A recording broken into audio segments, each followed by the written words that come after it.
तो उसके बाद हम एंड्रॉयड स्पिनर की बात कर रहे हैं। जो एंड्रॉयड स्पिनर है वो बेसिकली आपके पास कम्बो बॉक्स का कंपोनेंट है। जैसे हम लोगों ने AWT और स्विंग में पढ़ा था, AWT और स्विंग हम लोगों ने जावा में डिस्कस किए थे। ये जो स्पिनर है ये आपके पास मल्टीपल ऑप्शंस को डिस्प्ले करने के लिए यूज़ किया जाता है, जिसमें से यूज़र एक टाइम के ऊपर किसी एक ऑप्शन को सेलेक्ट कर सकता है।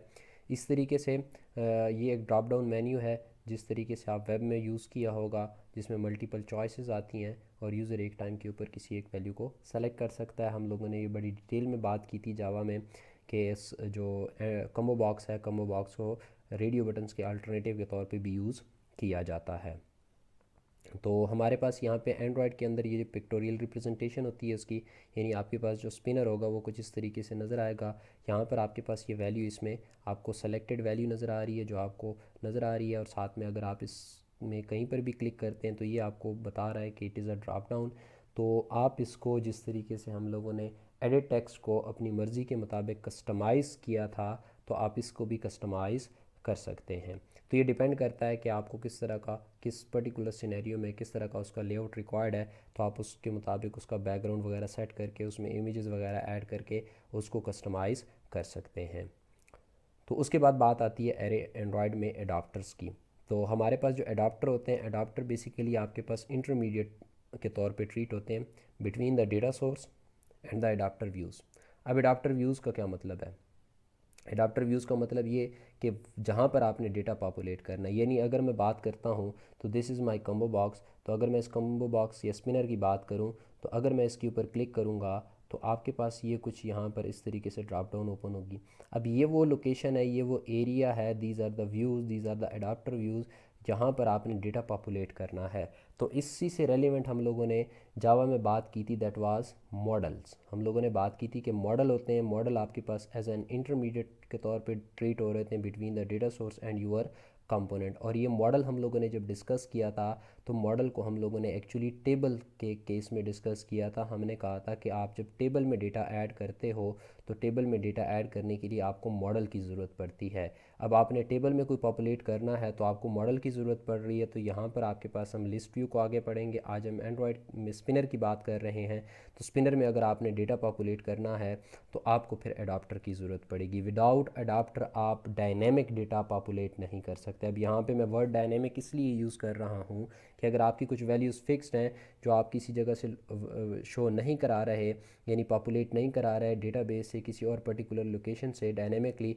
तो फिर आप यूज़ कर सकते हैं विदाउट अडाप्टर। वो आप XML में वे है जिसमें आप खुद से एंट्रीज पुट करके आप कम्बो बॉक्स को या किसी भी कंपोनेंट को पॉपुलेट कर सकते हो। बट नॉर्मली ऐसा होता नहीं है कि आपके पास जो डेटा है वो पहले से मौजूद हो। पॉसिबिलिटी होती है आपका डेटा चेंज हो रहा होगा, आपके डेटा में कुछ वैल्यूज़ ऐड हो सकती हैं, कुछ वैल्यूज़ उसमें से रिमूव हो सकती हैं। दैट्स वाई फिर हमें अडॉप्टर की बात करनी पड़ती है। तो हम यहाँ पे जेनेरिक कॉन्सेप्ट को डिस्कस कर रहे हैं। तो हमारे पास ये कुछ अडॉप्टर्स अवेलेबल हैं। पहला जो अडॉप्टर है दैट इज़ एरे अडॉप्टर।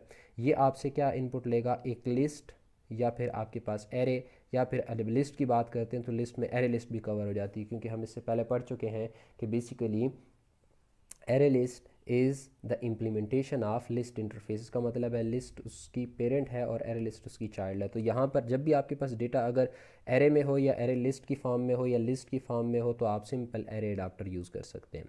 उसके बाद बात आती है कर्सर की। अगर आपके पास कर्सर हो, अब कर्सर को हम डिस्कस करेंगे डेटाबेस के पॉइंट ऑफ व्यू से। जब हम डेटाबेस से डेटा फैच करते हैं तो वहाँ पर फिर हमें कर्सर की ज़रूरत पड़ती है। Cursor is just like a result set, आप कुछ हद तक कह सकते हो, दोनों में सिमिलैरिटी होती है। जैसे जावा में हमने रिजल्ट सेट की बात करती, इस तरीके से आपके पास एक सिंपल अडाप्टर है जिसमें आपके पास स्टैटिक डेटा आता है। स्टैटिक डेटा में आप क्या करते हो? रिसोर्सेज भी बताते हो और डेटा भी बताते हो और उनकी आईडीज़ वगैरह बताते हैं। तो based on this actually data को पॉपुलेट किया जाता है। तो ये हम जब लिस्ट व्यू और ग्रिड व्यू की बात करेंगे अपने कोर्स में तो वहाँ पर ज़रा बेहतर आपको हो सकता है अंडरस्टैंडिंग हो। आज के इस लेक्चर में हम एक्चुअली फोकस करेंगे एरे अडॉप्टर के ऊपर, क्योंकि अभी हम बिल्कुल बेसिक्स के ऊपर हैं। तो बड़ा अर्ली स्टेज है, हो सकता है आपको ये कॉन्सेप्ट ज़रा डिफिकल्ट लग रहे हो, बट आपने ये माइंड में रखना है कि जो अडाप्टर होता है, adapter is use to populate data in a adapter view. Adapter view आपका कोई भी कंपोनेंट होगा जो ग्राफिकल यूज़र इंटरफेस के ऊपर डिस्प्ले हो रहा होगा। लास्ट के ऊपर आपका बेस अडाप्टर है, ये जेनेरिक इसकी इंप्लीमेंटेशन है जो आपकी ये तीन तरह की जो है वो इम्प्लीमेंटेशन कर सकता है। यानी ये एरे अडाप्टर के तौर पे यूज़ हो सकता है कर्सर, और सिंपल अडाप्टर के तौर पे, और ये आपके पास नॉर्मली लिस्ट व्यू और ग्रिड व्यू के लिए जो है ना अपनी रिक्वायरमेंट के मुताबिक आप इसको चेंज भी कर सकते हैं। तो ये डिपेंड करता है कि आपकी किस सिचुएशन में क्या रिक्वायरमेंट है और वहाँ पे आपको किस तरीके से उसको मैनेज करना है। तो उसके बाद अगर हम बात करते हैं तो नॉर्मली जब आप किसी particular graphical user interface component की बात करते हो तो उसकी कुछ इवेंट्स की हैंडलिंग करना भी होती है। तो नॉर्मली यहाँ पे हम यूज़र सिलेक्शन की पॉइंट ऑफ व्यू से बात कर रहे हैं, बट ये आपके पास कम्बो बॉक्स में या स्पिनर में किसी पर्टिकुलर एलिमेंट की सिलेक्शन की बात हो रही है। तो नॉर्मली जब आप ड्रॉप डाउन में क्लिक करते हो तो वो आपके पास ड्रॉप डाउन ओपन होता है। अब अगर आप चाह रहे हैं कि यूज़र ने जब आपके पास किसी ऑब्जेक्ट को क्लिक किया, यानी उसमें से कोई एलिमेंट सेलेक्ट कर लिया, तो आप उस इवेंट को हैंडल करना चाह रहे हैं। अब उस इवेंट की हैंडलिंग करने के लिए आपके पास बेसिकली जो लिसनर होगा that is called on item selected listener. जिस तरीके से हमारे पास जावा में एक्शन लिसनर था, आइटम लिसनर था, माउस लिसनर था, की लिसनर था, माउस मोशन लिसनर था, उसी तरीके से यहाँ पर हमारे pass on item selected listener है। तो आपको on item selected listener use करना पड़ेगा। इससे पहले हम एक और लिसनर डिस्कस कर चुके हैं, that was set on on click listener. तो on click listener normally click की इवेंट के लिए जो है वो यूज़ किया जाता था, और उसमें एक मेथड होता था ऑन क्लिक। जब आप इसको यूज़ करेंगे तो आपके पास दो मेथड्स आएंगे, एक आपके पास आता है ऑन आइटम सेलेक्टेड और दूसरा ऑन नथिंग सेलेक्टेड। अब आपको दोनों के नेम से पता लग रहा है, जब कोई आइटम सेलेक्ट होगा तो ऑन आइटम सेलेक्टेड चलेगा, जब कोई नथिंग ऑन नथिंग सेलेक्टेड के ऊपर क्लिक होगा, यानी ऑन नथिंग सेलेक्टेड के ऊपर क्लिक होने का मतलब ये है कि आपने ड्रॉप डाउन के ऊपर क्लिक किया, ड्रॉप डाउन ओपन हुई, बट आपने कहीं पर स्क्रीन में किसी और जगह के ऊपर क्लिक कर दिया जिससे ड्रॉप डाउन क्लोज हो गई, तो इसका मतलब ये है कि आपका ये वाला इवेंट अकर होगा। हाँ, अगर आपने किसी एलिमेंट को सेलेक्ट किया तो अडॉप्टर व्यू यहाँ पर आता है, दैट इज़ द पेरेंट। जिस पेरेंट में वो व्यू है वो व्यू इटसेल्फ भी आएगा, आपको पोजीशन भी मिलेगी और एक्चुअली उसकी आईडी भी मिलेगी कि उस पर्टिकुलर व्यू की क्या आईडी यहाँ पर है। अगर आपने उस डेटा को गेट करना हो तो आप सिंपल पेरेंट के साथ गेट आइटम एट पोजीशन के ऊपर आप वैल्यू गेट कर सकते हैं। तो इसकी जब हम इम्प्लीमेंटेशन को अपने कोड में करेंगे तो वहाँ पर हमें बेहतर अंडरस्टैंडिंग होगी। बस सेल अभी तक के लिए आपको ये बात क्लियर हो जानी चाहिए कि जब भी आपने किसी जो आपका स्पिनर है, स्पिनर में से अगर किसी एलिमेंट की सिलेक्शन की बात करनी है, अगर आप उसकी सिलेक्शन के ऊपर कोई टास्क परफॉर्म करना चाहते हैं तो आपको ऑन आइटम सेलेक्टेड लिस्टनर को यूज़ करना पड़ेगा।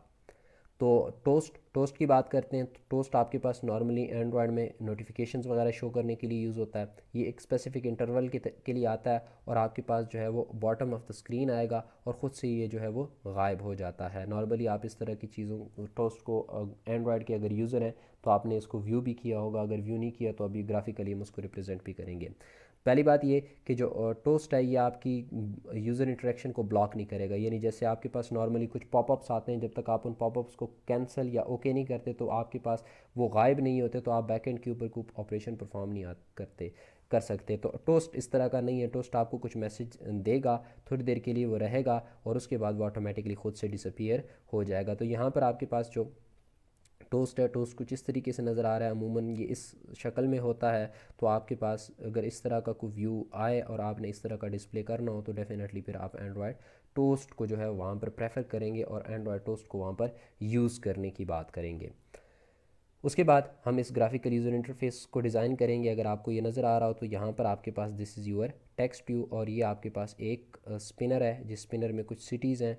तो यूज़र जो है वो हम इस स्पिनर को पॉपुलेट करने की बात भी करेंगे आज के इस लेक्चर में। फिर हम इस स्पिनर में से अगर शो सेलेक्टेड के बटन के ऊपर क्लिक करता है तो जो वैल्यू सेलेक्टेड होगी उसको टोस्ट में डिस्प्ले कराएंगे, और साथ में अगर इसके ऊपर हम क्लिक करें और यूज़र किसी वैल्यू को सेलेक्ट करें तो उस टाइम के ऊपर जो वैल्यू सेलेक्ट होगी तो उसको भी हम गेट करने की बात करेंगे कि उसको हम किस तरीके से गेट कर सकते हैं।